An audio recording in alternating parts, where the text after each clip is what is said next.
So you made the decision to not put it out there. Then let's talk a little bit about that lawsuit. I know you can't go into great detail, but what happened with that? The ACLU was involved in a lawsuit against the commissioners saying, hey, you need to put this Dropbox out, basically. Is that correct? So they filed a suit saying we did not do it properly, basically, to making a decision, because we disagree with that. I've been involved in local government for nearly 30 years. And this is an administrative matter. An administrative matter is how you go about doing something. A legislative matter is what you do. The what has already been determined. You're supposed to drop off your ballot, your mail-in ballot, absentee ballot at the Board of Elections. How you do that is administrative, has always been. So we have a disagreement with how the judge ruled on this. Now, it's a preliminary ruling. Why is that important? So I think we were served with it on Tuesday that week, if I'm not mistaken, right? And by Thursday, you're having a preliminary hearing or injunction. He's the lawyer, not me. So you might have to ask him a little bit procedurally. My point is this. There's not a whole lot of time to get information put together and witnesses and testimony and documentation. There was a hearing held to determine whether or not to have a preliminary injunction. That's different than a full hearing.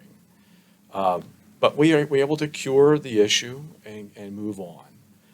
It's important because this isn't necessarily precedent setting as far as I'm concerned. It's a specific issue, a specific time, and we dealt with it, and we're going to move on. One more thing about that lawsuit. I mean, if I'm understanding it correctly, it seems interesting that they're bringing this, the lawsuit is brought saying you made the decision not to bring it back out, correct? Like you had done it previous elections. It wasn't out this year. You just decided not to bring it back out.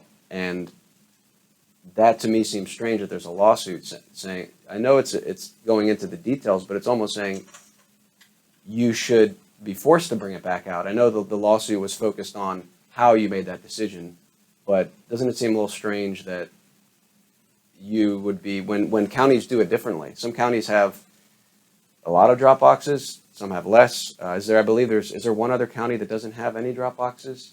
Yeah, there are some. I mean, there's 67 counties across Pennsylvania, so you have a wide variety. You have some of the large counties in the southeast have many drop boxes all over the county. You have some counties that don't have any.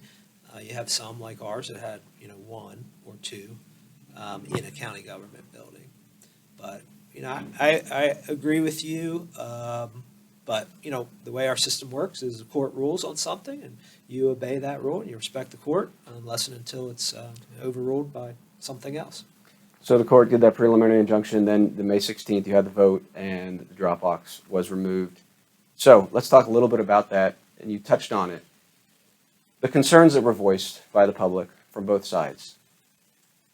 People are saying, well, you are leading to disenfranchisement, you're preventing people from being able to vote.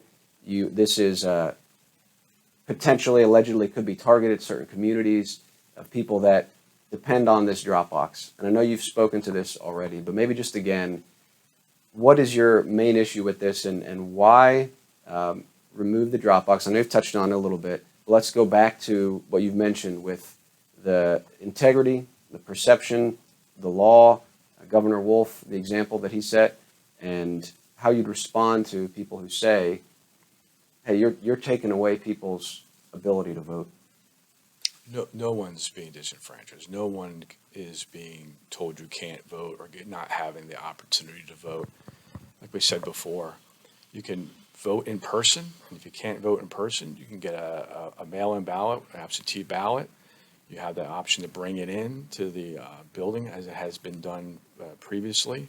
And if you can't do that, you can file a form so you can have somebody else bring it in. Look, convenience for the sake of integrity is not good for our election system. There's a reason why people are starting to be concerned about elections. And it has to do with this issue of integrity.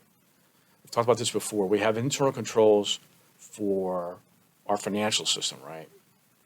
There's a reason why you have those internal controls, making sure that, for instance, there's more than one person doing certain transactions. There's always eyes on. There's always a way to document things.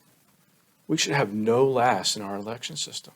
We had that before. With Act 77, the way it's been being played out, there is not that level of internal controls potentially in other counties. Here in Lancaster County, I can tell you there is, because after Act 77 in 2020, we literally sat down with the staff and went through and asked, there were questions asked. Well, what if this happens? Well, how do we deal with this? So we can have a system that people in Lancaster County can have faith in. That was literally talked about and dealt with. I can't account for other counties. I'm sure some other counties did. But then you had the situation of the Department of State at the time, the governor, the Supreme Court making decisions that, were not in keeping with the law and could give question as to the integrity of things. You had counties doing different things. That's not equal justice in the law. That's not equal application of the law. That's what really raises issues. These things are not in our control. These are things that are in control of others. And they have to understand that this is why some people are starting to have concerns about the integrity of the election system, because we need to talk about that. Some people want to just sweep it under the rug. That's not going to help. That's why we're saying reset. First of all, it's unconstitutional. Read this Commonwealth Court decision. It's excellently done. Actually cites a case right out of here in Lancaster City, where it overturned the decision, as unpopular as it may have been, overturned an election result because of the Supreme Court saying what you're trying to do is not within the Constitution. As laudable as it may be that you're trying to do, you need to amend the Constitution and then put the law in place. These things give confidence in our election system by doing it the right way.